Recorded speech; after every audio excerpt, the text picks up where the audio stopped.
Olá pessoal, sejam bem-vindos a mais um Stay Wild, um programa em parceria com a TV Vitória, canal 22.1, e temos uma convidada especial. Já era para estar aqui há muito tempo, porém não foi possível, mas ela aceitou o meu convite agora.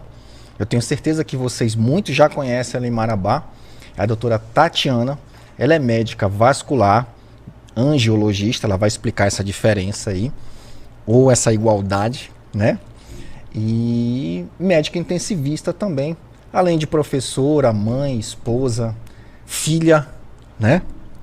Nós vamos fazer um bate-papo aqui para falarmos sobre a área de atuação dela e um pouquinho da vida dela também, para a gente conhecer um pouco a vida da doutora Tatiana, que é minha amiga da família. Devo muito, não posso pagar, um dia Deus vai lhe recompensar, né?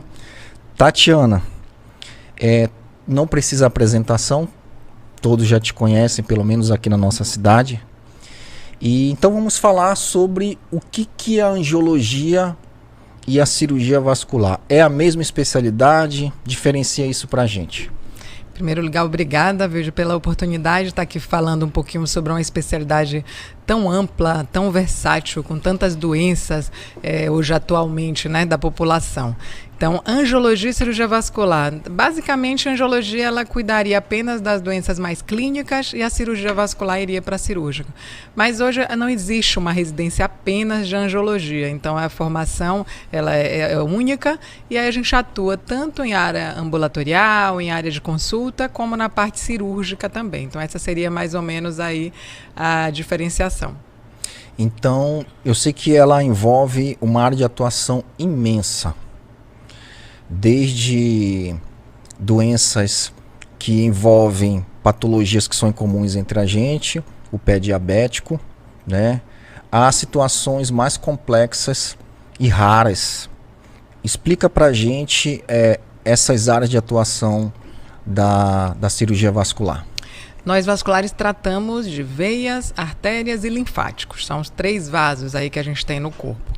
Básico, a artéria levando sangue rico em oxigênio e glicose para todos os tecidos do corpo, perna, para cabeça, braços, nossos órgãos vitais, levando oxigênio, glicose para a respiração celular, para a gente produzir energia, para você pensar, andar, se movimentar. As veias, elas trazem de volta para o coração, que vai para o pulmão, oxigenar de novo. Então, isso é o que a gente chama de grande circulação. Então, eu vou começar falando de uma patologia, Virgem, que inclusive em outubro, dia 13, a gente comemorou o Dia Internacional de Conscientização da trombose venosa profunda, tá?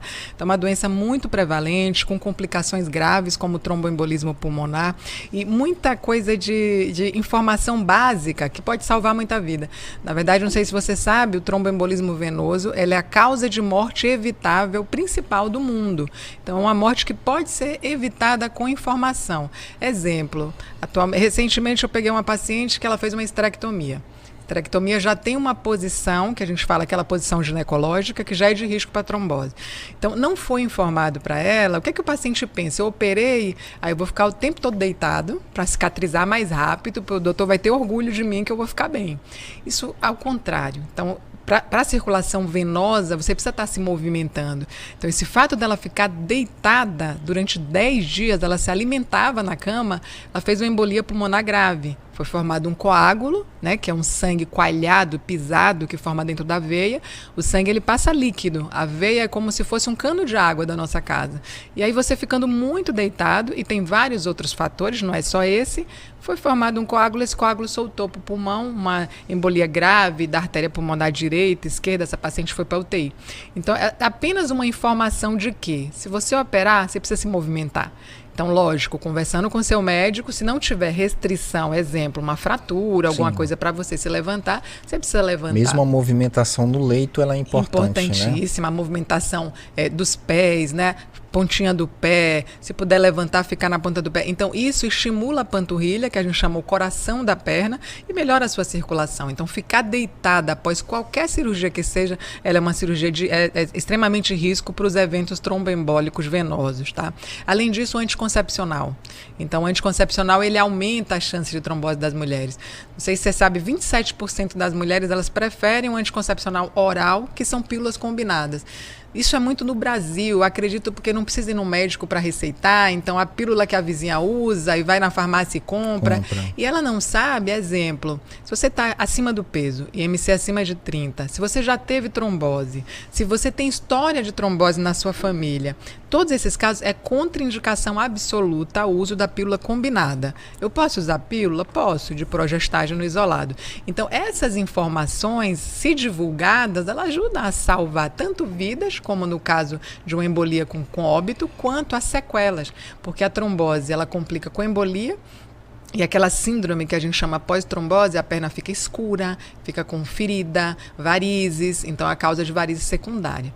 Então, pegando a deixa aí da trombose, já pego das varizes, né? Que é carro-chefe no da consultório? cirurgia vascular, sem dúvida. Hoje, estudos mostram que 40% da população tem varizes. Nem todos vão ter sintomas. Principalmente mulheres. Muito mais comum em mulheres pelo fator hormonal, pela gestação.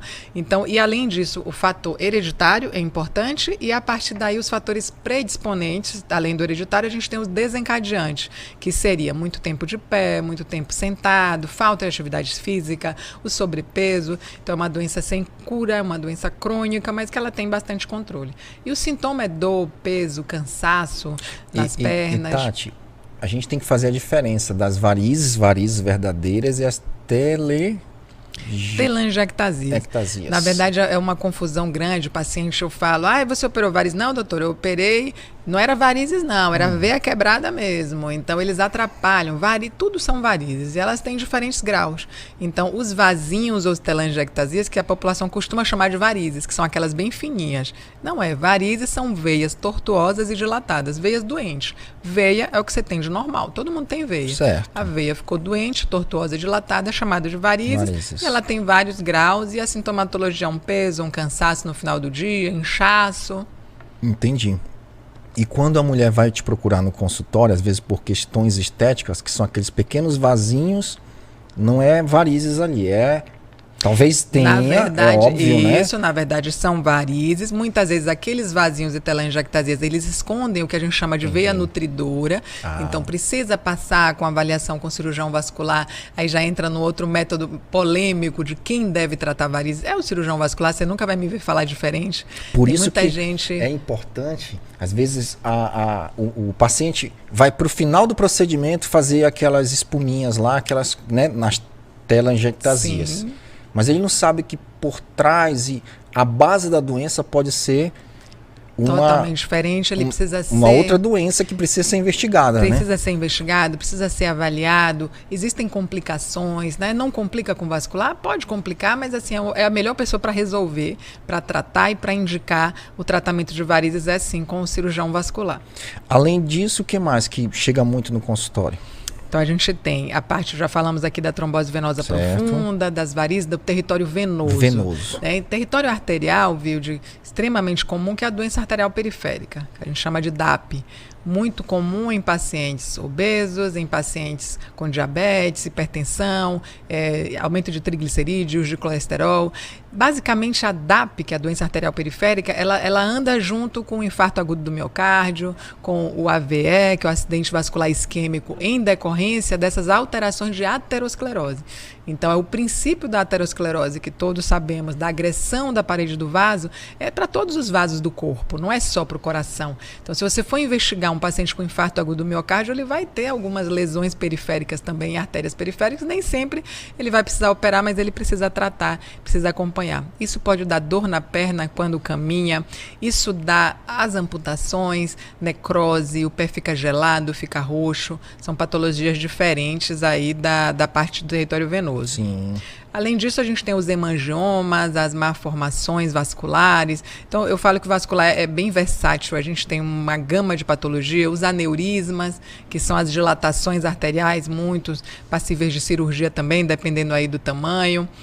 o linfedema, que é a parte do edema linfático também. Então, é um consultório bem rico. E tem agora o lipedema, que a vascular está entrando. Já é da vascular, né? Na verdade. Na verdade, né? É uma polêmica grande. Não sei se você anda acompanhando. Até alguns vasculares falam que não, que não é do vascular. Na verdade, foi uma área que ficou aí muito sem tratamento. Há muito, viu, de estigma em torno. Não é lipedema, é obesidade. Certo. Você que trabalha muito com isso, a gente sabe que a gente não defende, nem você nem eu, obesidade, mas você tem que ter acolhimento, você tem que ter cuidado quando aborda esse assunto. Então, o lipedema, ele é uma gordura diferente, sim. Ele é uma gordura inflamada, principalmente, né? Para as mulheres aí, que às vezes a gente, no consultório a gente percebe aquela mulher que é magra, porém ela tem uma perna bem grossa, né? O acúmulo exatamente em membro inferior, em região de culote, ali na faixa medial da perna, embaixo do joelho, fica aquele acúmulo. E essas pacientes, viu, elas emagrecem. Tem paciente que faz cirurgia bariátrica e ela continua com esse perfil, né, de assimetria dos membros, tá? Pode dar em membro superior também, mas é muito mais comum em membro inferior. E tem que passar por tratamento. A base do tratamento é dieta. Então, dieta que a gente chama de dieta anti-inflamatória, que aí é pobre, é industrializado, tudo que está num saquinho, numa lata, você precisa tirar. É um tratamento difícil, mas que nós vasculares estamos já abordando, tratando com bons resultados, inicialmente tratando clinicamente e depois pensando em cirurgia. Tem uma linha da vascular que é a endovascular, né? Fala um pouquinho pra gente dessa abordagem. A endovascular, o pessoal fala muito de todo o tratamento que não tem corte e fala que é um tratamento a laser.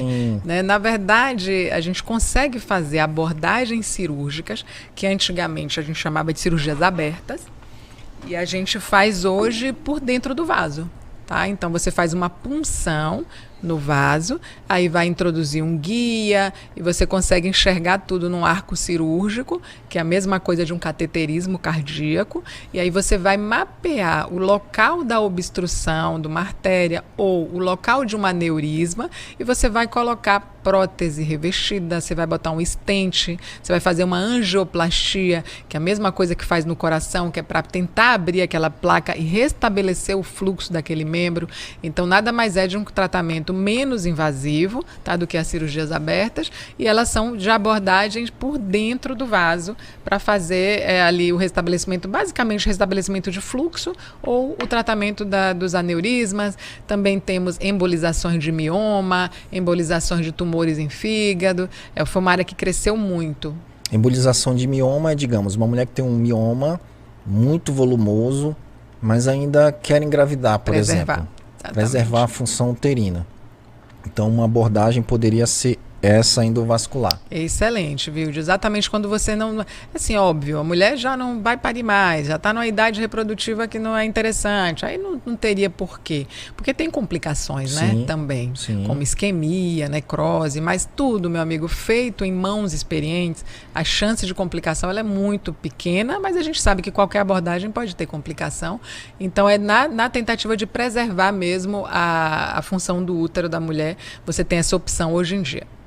Tati, a gente tem uma área muito comum da endocrinologia com a cirurgia vascular, porque as complicações que acontecem na síndrome metabólica, e aí como protótipo nós temos o diabetes, ela acaba atingindo uma zona ali chamada endotélio, que é um órgão endocrinológico também, porque libera muitas substâncias também, né?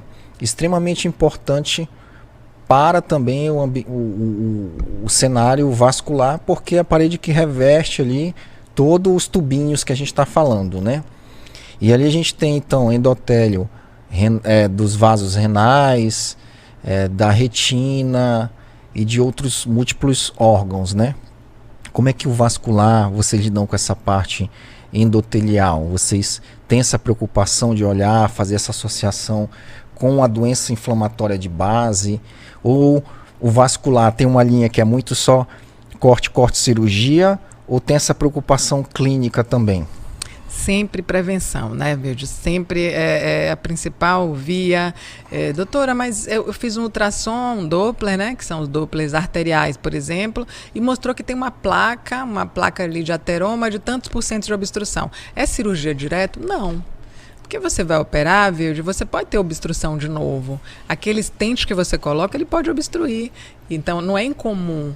Paciente que eu já encaminhei para tratamento, conseguiu fazer pelo SUS, inclusive, estava em risco de perder a perna, fez angioplastia, colocou stent, voltou, o pé ótimo, deu 6 meses e voltou de novo.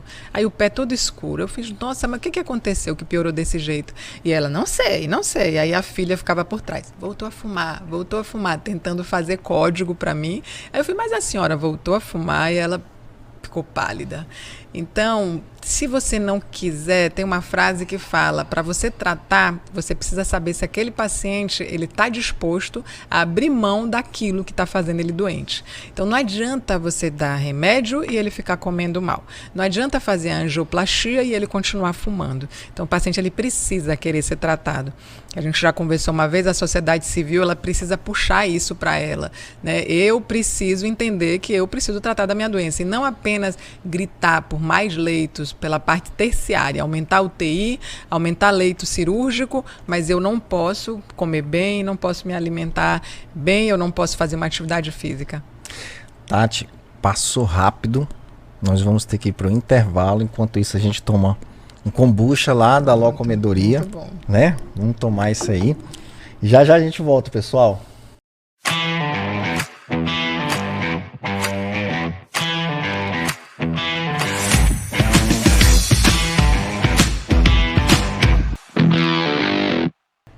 A gente tem uma preocupação enorme em orientar nossos pacientes a ter um estilo de vida mais saudável, porque as doenças, principalmente essas doenças crônicas, elas têm como uma dos pilares ali a alimentação ruim, processada, levando algumas doenças.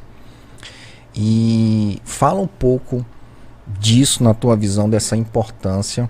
Depois a gente vai entrar no cenário do diabetes, das amputações, mas começa um pouco a respeito disso aí. Então, o que eu falo muito para os meus pacientes, né, é muito simples. Então, se você come bem, se você faz atividade física, é uma poupancinha, você vai colher no futuro envelhecer bem. Então, você já observou? A pessoa trabalha, pensando numa aposentadoria, para curtir a vida, para ficar mais calmo. E aí, o que é que acontece na aposentadoria dele? Ele gasta tudo que ele trabalhou ali com o quê? Com médico, fisioterapeuta, artrose, exame. Por quê? Porque ele não fortaleceu a musculatura dele. Então, você sabe, principalmente nós mulheres, menopausa, a gente vai perdendo massa magra. Então, não consegue segurar a coluna vertebral. Aí vai reduzindo. Já viu que o idoso começa a reduzir de tamanho, né? E aí começam as dores articulares, e a edema no membro, e aí vem as doenças arteriais periféricas. Então, Vilde, a pessoa precisa entender, eu tenho que fazer o meu futuro. Eu tenho que entender que a poupança para dinheiro para eu envelhecer, eu preciso fazer uma poupança de músculo, eu preciso fazer uma poupança de um bom endotélio vascular, porque senão vai ser um envelhecimento com sofrimento, sem curtir o neto, sem poder viajar, sem poder... E a hemodiálise, por exemplo, né? O paciente ele fica preso aqui. Para ele poder viajar, ele vai ter que ter uma máquina ali. A grande maioria dos nossos nefropatas em hemodiálise é em decorrência da diabetes, que ocasiona, como você falou da outra vez, lesão endotelial em vários órgãos. A cegueira pela retinopatia diabética, a nefropatia diabética, a neuropatia diabética, que vai causar... Perfeito. O paciente perde a sensibilidade, e aí eu já tive paciente que ela pisou em cima da soda cáustica e ela não sentiu. Fez queimaduras horrorosas nos pés. Então, paciente que vai viajar, vai estar numa moto, não sente, bota o pé na descarga e queima. Então, eles têm uma perda de sensibilidade importante, levando a ulcerações e amputações. A Sociedade Brasileira de Vascular fez um trabalho, ela pegou com os dados do DataSUS de 2012 até 2021. No Brasil, foram quase 250 mil amputações. Então, é muita amputação. E isso, Vilde, ele é muito grande, não apenas com o gasto hospitalar. Esse paciente vai ter um impacto muito grande no INSS, afastamento do trabalho. Então, isso é um gasto muito grande para o governo e, assim, sinceramente, eu não vejo um empenho tão grande em relação a isso. Nós já falamos, é a velha pandemia silenciosa. Então, foco muito, eu sempre tenho essa frase, Tatiana, você é contra, você sempre fala da mama e de próstata. Se você levantar em 2021, câncer de mama teve 16 mil mortes. Se você olhar a próstata, 18 mil mortes. Doenças cardiovasculares relacionadas à diabetes, mais de 400 mil mortes. Então você vê muito empenho em algumas doenças, não é que não é para ter, tem que ter empenho em tudo, mas eu gostaria muito do mesmo empenho do Novembro Azul e do Outubro Rosa, a gente tivesse para as doenças crônicas, para diabetes, para conscientizar as amputações. Então é isso que a gente precisa mudar. E um paciente amputado é um paciente que saiu do trabalho, que às vezes aquele era um pai de família, né? Nutridor ali da família. Tem a questão também de uma depressão pós-amputação, tem todo um cenário que envolve ali. Então envolve ali custos diretos e indiretos para cada pessoa que amputa um membro ali, né? E poderia ter sido evitado, né? 75% das amputações são evitáveis. Ela começa ali com uma ulceração, uma neuropatia periférica. É como você disse, é um impacto econômico e social muito grande. Porque, vamos ser sinceros, todos os pacientes que você faz, Tatiana, eles são protetizados? Eles colocam uma prótese? Não, uma prótese custa hoje, viu, vai de 3 mil a 100 mil reais, tá? Mas uma boa prótese, 15, 18 mil reais. Então você não vem com realidade esses pacientes protetizando e voltando ao mercado de trabalho. Então é um impacto socioeconômico muito grande. E o que você ainda vê na nossa realidade do Brasil, eu creio, é que você amputa e logo tem que amputar o outro lado também. É comum. Isso tem estatística, certo, né? Em 3 anos, quase 50%, quase metade desses pacientes, eles vão voltar para amputar outro membro. Que poderia também ser evitado. Então, com cuidado, eu falo que o paciente diabético ele precisa conhecer o seu pé. Ele tem que conhecer o pé como a palma da mão, que a gente fala, tem que conhecer o pé do diabético. Fissuras, rachaduras, uma micose, aquela rachadura, muita gente tem, Marabá usa muito, é muito quente, usa muita sandália, aquelas rachaduras no calcanhar. O que tem de lesão grave por causa daquela rachadurinha que todo mundo acha que é uma coisa simples. Então ele tem que hidratar, ele tem que inspecionar os pés, olhar entre os dedos para ver se não tem micose. Porque ele não está sentindo, né, os pés. Sapato, né? Você então sabe. Tem que olhar, né? Grande vilão do diabético, a sandália, o chinelo de dedo, né? Que a gente fala Havaiana, mas não é Havaiana. Entendi. Já segurei que você me corrigiu. Estou falando mal da Havaiana, mas o aquela chinelo do de dedo, né? que bota o dedo. Ali, né? Ela vai cortando aquela área ali, o paciente não vai sentindo, né? Aquele atrito vai tendo lesão e já teve amputações do dedão, que é o hálux, que é o dedo mais importante para a dinâmica da caminhada. Então a perda do dedo grande ele é muito importante para o paciente, para a mecânica do pisar. E tem que tirar. Essa sandália não pode estar. Sabe o que eu percebo, Tati, nos pacientes que entre os dedos dos pés, eles acabam umidificando muito ali. Sim. E criando tipo aquela frieira local. Que e a maioria, na hora que eu vou inspecionar um pé, eu abro ali, olho e disse, nossa, às vezes tem todos os dedos ali com micose local. E aquilo ali é uma porta de entrada, né? Perfeito, já ia falar. Tanto a porta de entrada para uma erisipela, né? Porque a nossa pele, um órgão grande, ele é íntegro, protegendo nossos tecidos profundos, né? A gente sai de casa, a gente está travando uma luta o tempo todo. A gente não sabe. Com vírus, bactérias, é o nosso sistema imunológico, com tudo que a gente está travando aí essa batalha. E quando você tem uma porta de entrada, essa bactéria pode entrar e fazer uma celulite, uma erisipela, que são inflamações graves, muitas vezes, que podem evoluir para uma infecção sistêmica. E, além disso, essas lesões, se o paciente tiver um problema na circulação das artérias, essa pequena lesão ela pode evoluir para uma necrose e para uma amputação também. Então ela é importante tanto para a prevenção da erisipela, você tem que cuidar muito bem, ficar úmido e fungo gosta de umidade, né? Então você tem que secar bem entre os dedos para poder evitar que esses fungos proliferem aí e façam a micose. E na nossa região, como é que você vê esse problema relacionado aos pés, a diabetes? Eu sei que é muito difícil, eu sei que a luta aqui é grande. Né? A doutora Tatiana é a médica que corta pé. Sim. Mas elas cortam o pé para salvar a vida do paciente, que fique claro isso. Então ela botou na balança e ela disse assim, eu tenho que tomar uma posição aqui. Né? E a decisão difícil, eu só imagino que você cortar aquele pedaço do corpo de uma pessoa é uma tristeza, isso é fato. Mas você salvou a vida dessa pessoa. É uma decisão médica importante. E aqui, acho que a coisa deve ser meio Vietnã aqui, na nossa região. Porque eu vejo isso de outro lado. Fala um pouco dessa tua realidade. São 17 anos já, né, Vilde? Agora em 30 de janeiro de 2024 eu faço 18 anos em Marabá. E antes isso me incomodava. Eu falo que é uma das coisas que a maturidade traz pra gente. Por isso, né? eu tô falando hoje, né? Fala, porque foi a doutora Tiana. Aí eu falo assim, quem cortou não foi eu, foi a doença. Perfeito. Quem fez a amputação foi a doença. O processo de amputação é um processo tão difícil, que às vezes eu vejo pessoas desinformadas falarem, mas assim, é do ser humano sempre procurar alguém para culpar. Ele não consegue ver que ele ficou em casa com uma lesão por 30, 40 dias, chegou com odor, muitos chegam cheios de bicho. Sim. Então, ele não vai falar isso pro vizinho que chegou assim, não, eu fui no municipal. Então, isso antigamente me deixava triste, hoje não mais, é uma profissão. Eu tenho um colega que ele fala, eu não quero amputar porque eu não quero meu nome associado à amputação. É um direito dele, Sim. mas eu sou uma cirurgiã vascular e eu não vou deixar de fazer procedimento porque eu não quero meu nome associado.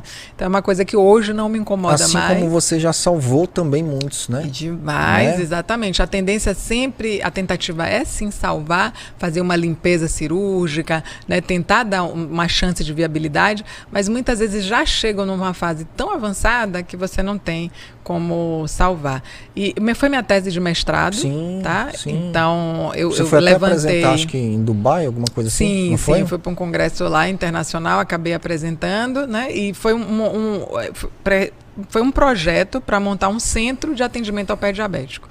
É um pouco difícil, né, Virgílio, trabalhar com o SUS, com os fluxos, mas hoje eu ainda atendo bastante e eu fiz um levantamento até 2021, de 5 anos, e foram feitas mais de 340 amputações aqui no município de Marabá. Deixar claro que vem muito da região, né? Marabá atende aí 23 municípios, e o processo da amputação é de muito respeito.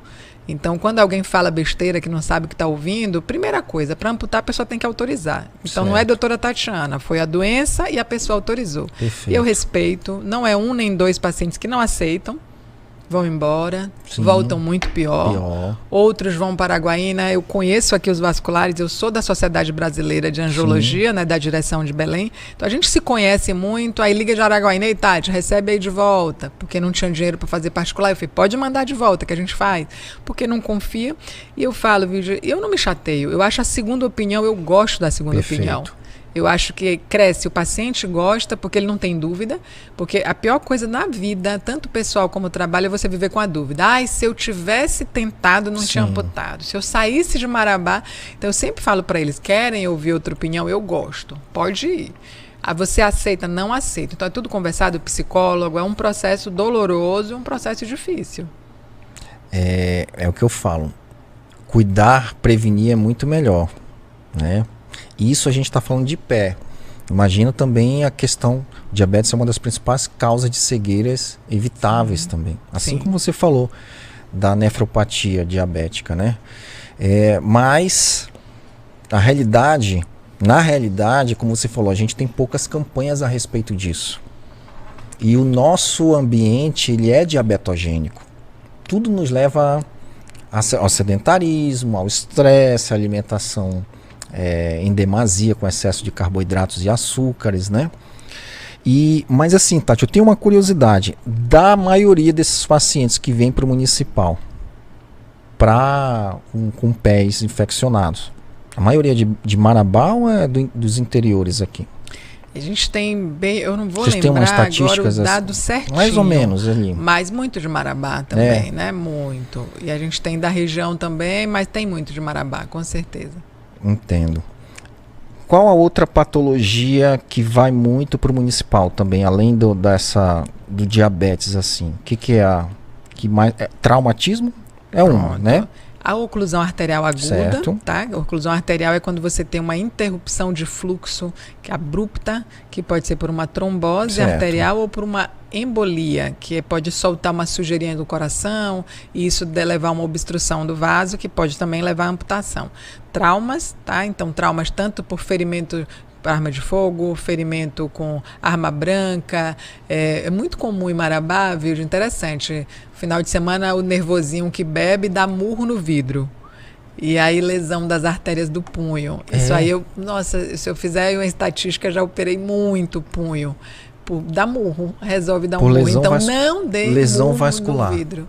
Lesão vascular. Não vai adiantar nada, você não vai resolver seu problema e você vai ter uma lesão grave e pode perder o movimento da mão. Que coisa, né? Trauma, acidente com moto, tiro, mas era mais violento. Quando eu cheguei em Marabá era muito mais. Tiro, faca, né? Hoje está mais tranquilo. Que bom. Melhorou. Mas assim, eu sei que você trabalha no municipal, você já disse, também trabalha no regional, Sim. na parte de intensivismo. Vascular. Eu sou também intensivista e a gente coordena o UTI. A terapia intensiva entrou na minha vida, é uma paixão. Eu gosto muito do doente grave. Então, você restabelecer a vida e a saúde de uma pessoa que chega morrendo, eu acho que é o melhor. Não tem como descrever o sentimento de agradecimento, de poder estar participando daquilo. Então, eu sempre dei plantão em UTI em São Paulo. Quando eu cheguei, surgiu. E aí eu falei, cara, vou fazer o título disso. Você sabe que eu sou chata, quero estar sempre muito bem respaldada cientificamente. Aí eu fiz o título em 2015. E aí passei no título de terapia intensiva e a gente coordena a UTI, tanto lá do regional municipal, a gente tem um grupo, e trabalho no regional também, dividindo com outro colega a parte da vascular também. E dá aula também. Na FACIMP e na UEPA.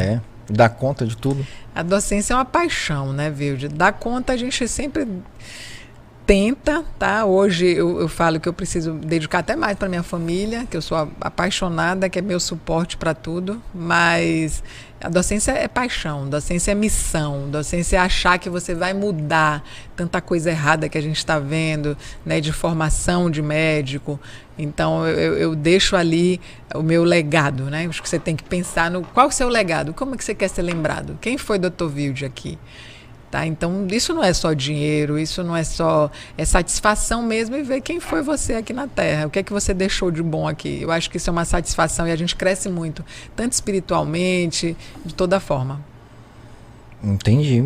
Que bom, que bom. Então tem que já pensar nessa qualidade de vida, né? Sim. E aí eu sei que você está criando também alternativas relacionadas a empreendedorismo. A gente vai falar no próximo bloco, a gente vai falar da solução da câmara hiperbárica, né? Logo a gente vai estar falando sobre isso. Mas Tati, dentro do universo da vascular, o que você entende que vem assim algo de novo? Fora a hiperbárica, a gente vai deixar para depois. O que está surgindo por aí? Da vascular, viu, surgiu muito a parte da endovascular que a gente falou. Certo. Além disso, as novas terapias regenerativas para ferida, tá? Então, é algo que eu acompanho muito, você sabe que eu sou muito curiosa, mas ainda curativos muito caros, tá? Então, você consegue com punção de medula óssea, com algumas matrizes e com resultados fantásticos. Então, a regenerativa, ela vem crescendo muito em relação aos anticoagulantes, os novos anticoagulantes para o tratamento da doença, cada vez mais com drogas mais seguras, com menos riscos de sangramento. Então, isso é o que vem evoluindo aí de novo na minha área de cirurgia vascular. Né? Ultrassom com Doppler é uma outra área de atuação que a gente fala também, que a gente usa, então aparelhos cada vez mais novos, mais fáceis, o Doppler intravascular, que a gente já tem aí em algumas situações que é preciso usar, como em aneurisma de aorta ou algumas outras estenoses, né, para tratamento. Então é isso que a gente tem de novo, mas eu acho que a regenerativa está crescendo devagarzinho, tomara que melhorem os valores, né, para que o paciente possa ter acesso, e é isso que vem crescendo mais assim na nossa especialidade. Nós vamos falar de mais tecnologias no próximo bloco. A gente vai para o intervalo e volta já já.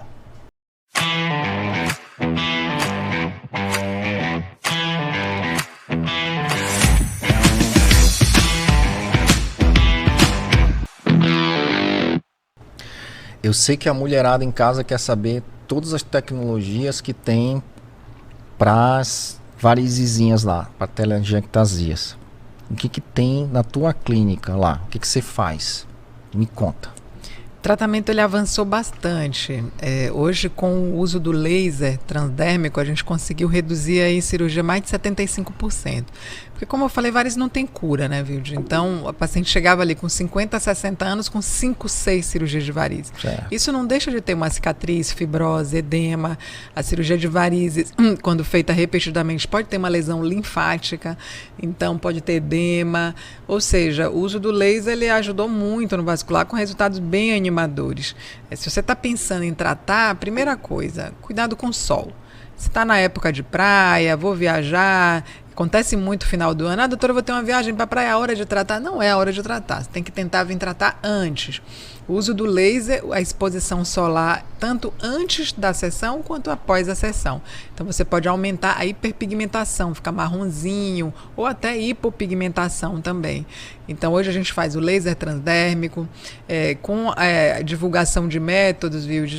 Muita gente procura a espuma, a gente tem a espuma também, mas saber que a espuma, cada caso ele é individualizado. Sim. Cada paciente ele tem uma indicação e a gente tem como fazer espuma, a escleroterapia líquida tradicional, que a gente usa muito a glicose, 75%, que ela é segura e ela é efetiva também. Então, na verdade, a gente faz uma associação de métodos e, em alguns casos, a cirurgia também. Tá? Dependendo da avaliação do paciente. Avaliação clínica, por isso que eu falo. Às vezes as pessoas me mandam, tá tendo um curso para tratar varizes sábado, de 8 a meio-dia. Então, são coisas que... Tatiana, isso não é meu perfil de público de paciente. Entendo. Tá? Então, mas, ao mesmo tempo, eu deixo uma dica. Você procurar se tratar com uma pessoa que faz um curso de 4 horas, o que a gente passou aí, ó, só de residência, 4 anos, 5 anos, depois mais quanto tempo de experiência, se expor a um risco muito grande.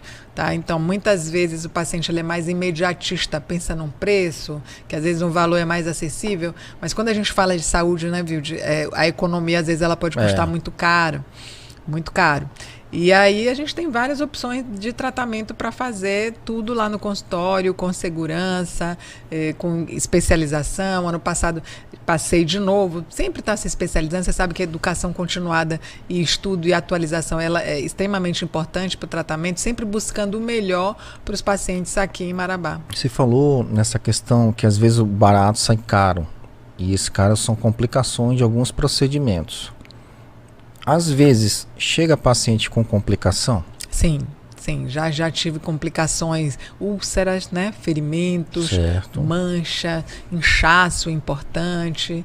Então, eu acho que você tem que procurar em toda a área, não é só na vascular, você tem que procurar quem você vai entregar teu corpo, sua saúde, a doença, você tem que realmente se programar. Buscar é fácil, viu? De chegar no Conselho Federal de Medicina, ele tem busque seu médico. E aí você pegar se esse paciente, se esse médico ele tem RQE, se ele tem registro de qualificação, se ele é sim um especialista da área. Só que hoje a gente teve aí essa invasão de vários não médicos também, inclusive esses cursos de uma manhã de sábado, geralmente nem é médico, né, que está disponibilizando esses cursos e tratando.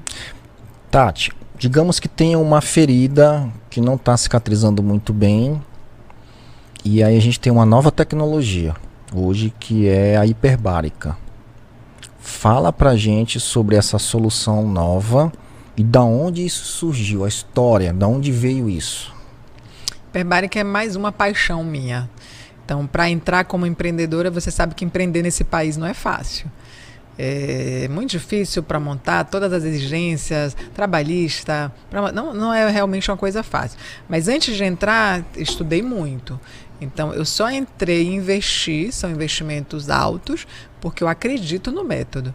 Então, o método antes é de colocar, né? É antigo, né?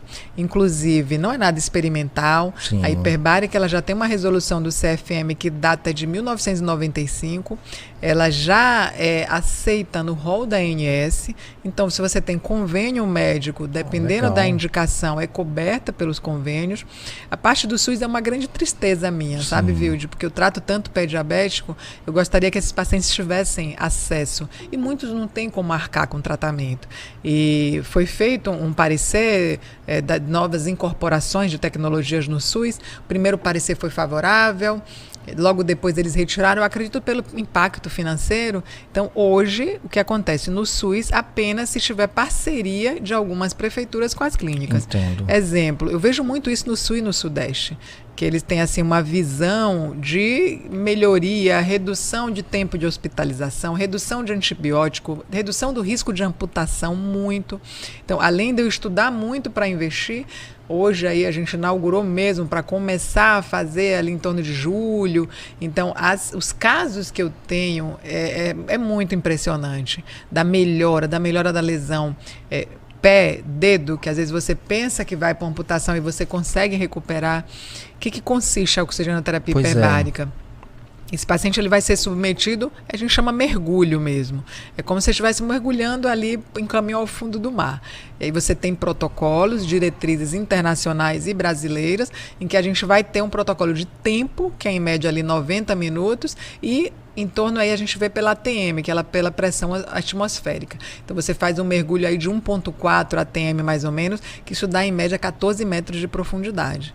E esse paciente, eu escolhi a câmara monoplace. O paciente ele fica sozinho, acesso a Netflix, filme, incômodo, ouvido. Para quem viajou de avião, sabe aquela pressãozinha? Sim. Aí eu ensino eles a bocejar, mastigar um pouquinho para tentar melhorar a pressão, mas é muito no início da pressurização, quando iguala ali a pressão, ele acaba, a pressão de tratamento com a pressão da câmara, ele acaba ficando bem. A câmara multiplace, são vários pacientes sentados dentro. Então, por que eu achei melhor? Tem perfis de pacientes diferentes. Ferida, e tem a paciente da cirurgia plástica.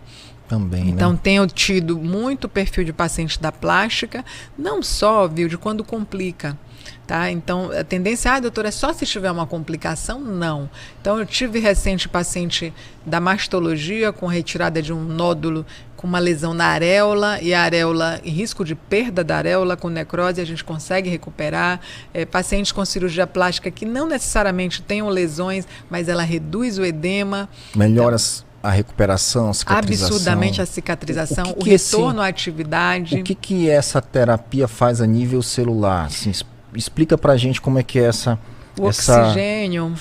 Não sei se é uma farmacocinética, não.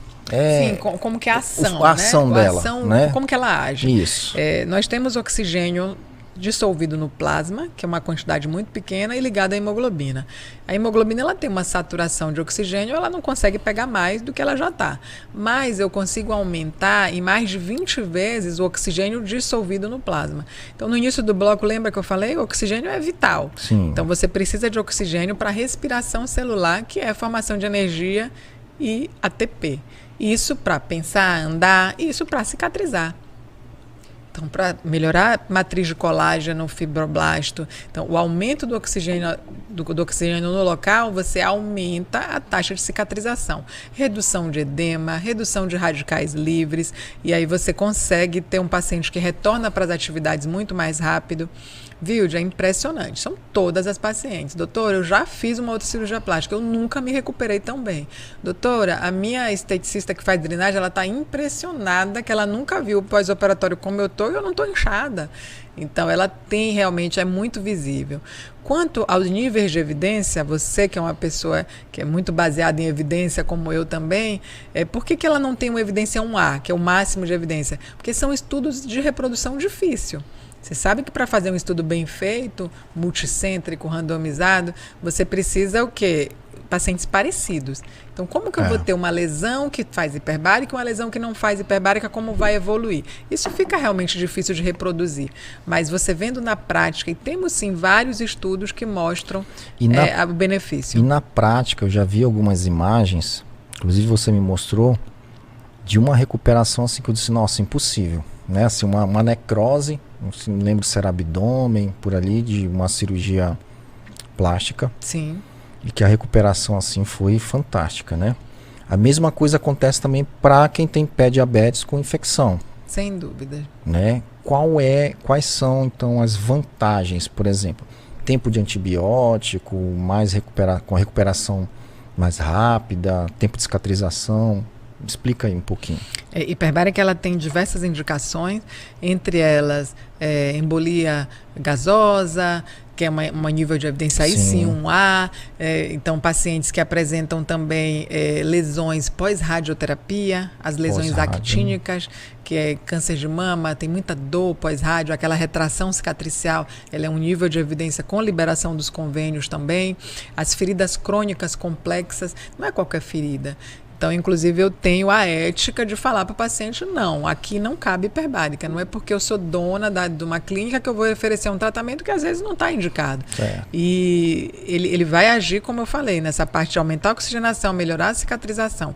Pé diabético reduz sim, a gente tem várias bactérias anaeróbias, então você com o aporte de oxigênio, você reduz o tempo de uso de antibiótico, você faz na verdade ela tem uma ação bactericida também, né? O oxigênio um aumento do oxigênio local.